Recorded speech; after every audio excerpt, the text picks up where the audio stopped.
It is really challenging and really difficult to get true connectivity between communities who maybe haven't enjoyed the best of opportunities over the last 10, 15 years. We're doing all that we can. We're not saying that we have a magic answer or the solution, but it's one of the objectives that we've got for Holbeck Urban Village, is try to achieve that connectivity. Often developers and businesses and communities don't necessarily engage with each other and understand what each other's wants are, but we have to be able to. People like me would like to see either a health centre or something like that, or a decent supermarket, so the people who live in Holbeck Urban Village will have a reason to come here. If you lived in Holbeck Urban Village, you wouldn't think, oh, let's walk to Holbeck today. But you think, oh, I need to go to doctors, I need to see dentists. So we need to beef up the facilities here so that people will come from Holbeck Urban Village to Holbeck. It may well be that this is a condition of any city, that you will have pockets of different activity, different levels of wealth, and that they don't necessarily have to connect. That maybe we are wasting our time trying to enforce these connections, but the only connections that really work are the ones which are naturally developed, because there's a genuine reason why they should be connected. Once there are connections, then you should pass it over to your neighbour. You should live happily, if you see someone in poverty, you should help them too. They'll bring them up. I think it's starting in terms of the schools, in terms of that motivation. Can we get businesses ourselves to go in and mentor children in terms of building up their motivation and confidence and appreciation of life chances?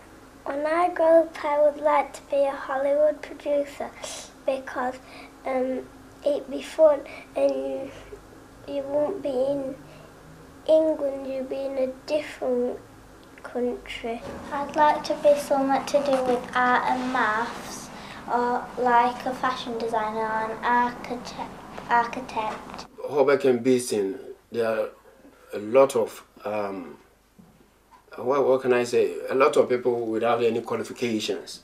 The job that I'd like to have would be to work with animals, like in a zoo or something like that.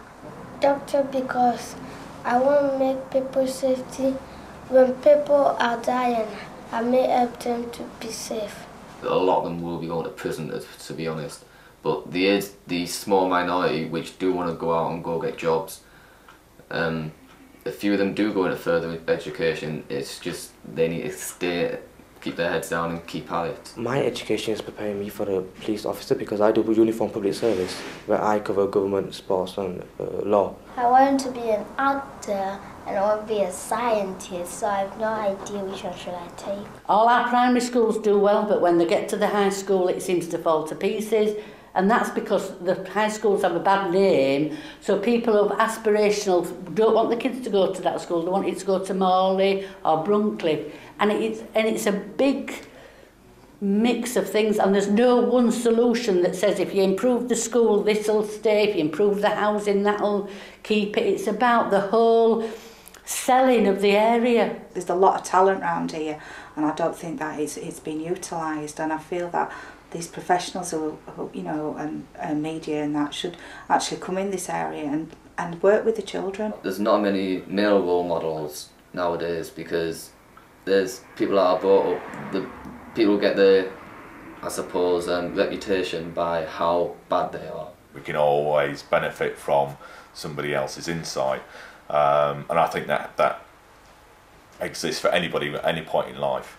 And when you're faced with certain life challenges, you need somebody there who can help you, take you through that experience. For someone to just walk into an area and just become a role model quite quickly, it would be quite a hard job, to be honest, because they'll have to build up relationships with a lot of the young people. If there's one reason I would ever move out of this area, it's probably because of my kids' education.